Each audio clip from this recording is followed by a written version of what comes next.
Welcome back to the podcast. I am your host, PH, and you're listening to 1983. So I wanted to talk today. I was talking with a coworker, and he brought up kind of something that I've asked in the past on one of the previous episodes. How far are we willing to get pushed before we decide to take a stand and fight back? And I'm not talking about partisan. I don't necessarily want to put the Republicans back in power because they do just as many bad things as the Democrats. It's just on the opposite end of the spectrum. Every single one of them wants control. None of them want to cede any control. So what can we do? I've talked a little bit about that in a couple different series previous to this one. But the last step for this guy that I was talking to seems to be this gun ban that Biden's pushing out. And I'll be the first to admit, I heard about it, and my first reaction was just, it figures. Another Democrat trying to take your guns away. I mean, it's not that simple, though, right? There's this problem that we have where if you give any politician an inch, they not only take a mile, but they make you pay taxes on it. It's insane to me. I don't know why people are willing to just roll over and let these politicians treat us like this. I fully believe that you don't have to give reasons to have a Second Amendment. The reality of it is what the founders said in the first place is that it's a right to defend yourself against a tyrannical government. All this crap about, that was about muskets and it was, 200 years ago. That doesn't matter. They built a government knowing that it would stand the test of time as long as we followed the rules that were laid out. One nation under God, with rules that we wrote, and yes, there were some changes that we had to make along the way to get to everyone being equal, right? Slavery was bad. Women should have had the right to vote, as they do now. But there's parts of the Constitution that you can't take away. The right to religion, the right to freedom of speech, the right to write articles and have your own press that talk about the positives and the negatives about the government and just life in general. All of that stuff can't be taken away. The right to defend yourself.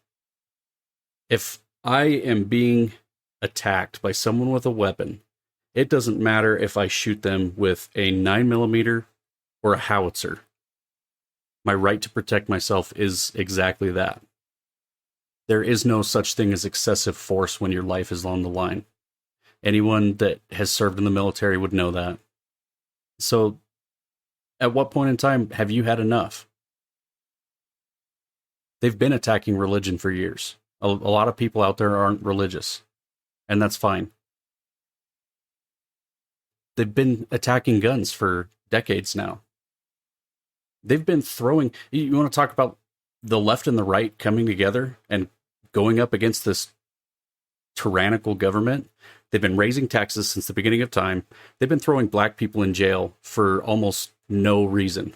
I mean, they lied to the public about marijuana, and they decided that this was a way to take the father out of the nuclear family of the minorities and make it so that they couldn't succeed.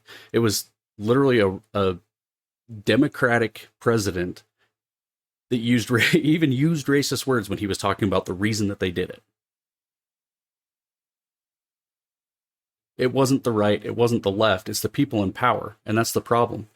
We aren't taking enough time to recognize who's running for office. We have a huge election coming up here pretty soon, and I'm not going to go vote all right. And I don't expect people on the left to go vote all left. We should be listening to the person's platform.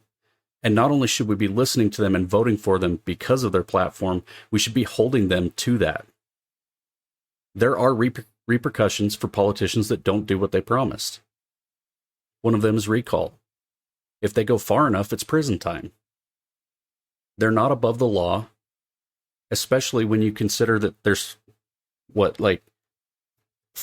50, 60 some odd politicians at Senate or higher level from each state and at the maximum. 'Cause I don't know how many representatives California and New York have, but look at the population of those places.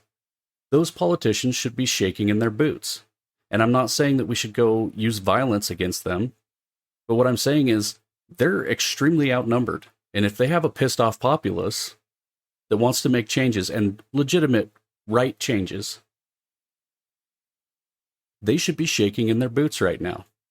There's a lot of politicians that I think aren't going to have a job after November on both sides. Everyone thinks that there's going to be a giant swing to the right. I'm kind of doubting that. And I'm hoping that there's a lot of grassroots campaigns that go around and say, hey, even though this incumbent Republican is quote unquote right wing, there's no reason to keep them if they're right wing and tyrannical. I was watching, I think it was a Joe Rogan interview with Bill Maher. Bill Maher's been one of the farthest left talk show hosts I've seen in my lifetime. And he had a good point. He's like, people keep telling me that I'm moving further to the right, that I'm becoming more conservative. And Joe's like, I don't know. I don't remember exactly how the conversation went, but basically Bill was like, no, I haven't been moving to the right. I've basically been staying where I was, like moderate left. What moderate left is now today, I guess. But the left has moved so far left that he doesn't fit in with the in crowd anymore. If Bill Maher is now a moderate liberal, we have a huge problem.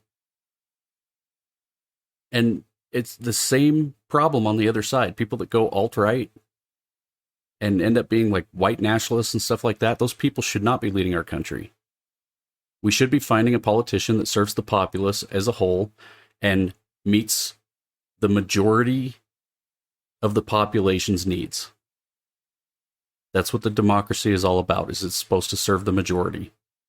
And the minority either needs to adapt or move. That's basically it.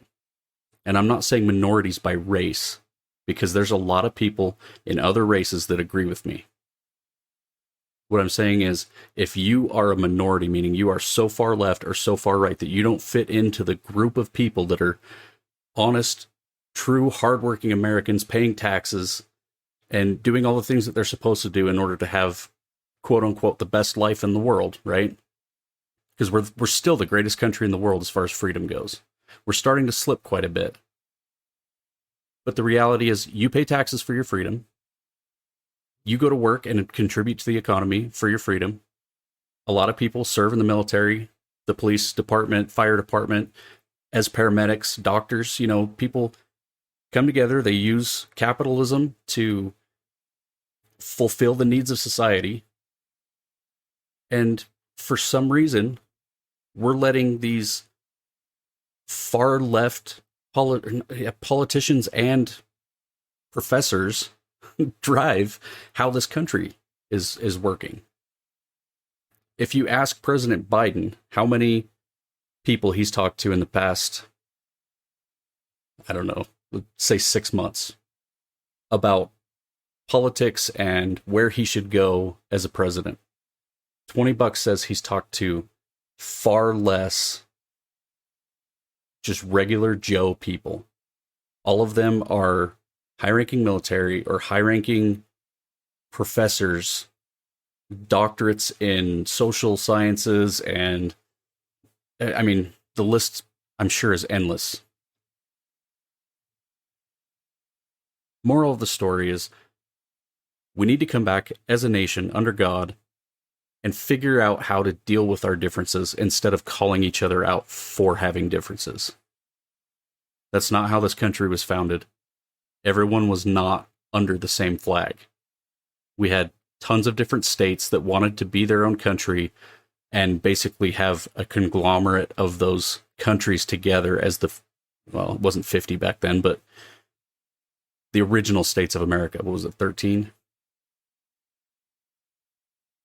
We need to figure out how to do that again. And the people that can't live with that need to get out. That's basically how it's going to go down, or we're going to swing ourselves back and forth so far left and so far right that we will destroy ourselves from the inside. Thank you for listening to this episode, and thanks for listening to me rant. If you feel like it, we have a Patreon page. You can go drop a $5 on it. We don't have very many tiers because I don't believe in robbing anyone blind, but if you do feel like donating, I appreciate it. Spread this around to your friends and family. We're starting, in my local community, we're starting a group of people that are coming together to talk about politics and how we can improve the community without stepping on everyone's toes. Try and do that in your own communities. My beliefs are you take care of your family first, your community second, and the state should come third. The reality is a lot of people are putting state even over their own family because of political beliefs, and that just isn't right. Once again, thank you for listening to the episode. Hopefully you have a fantastic day.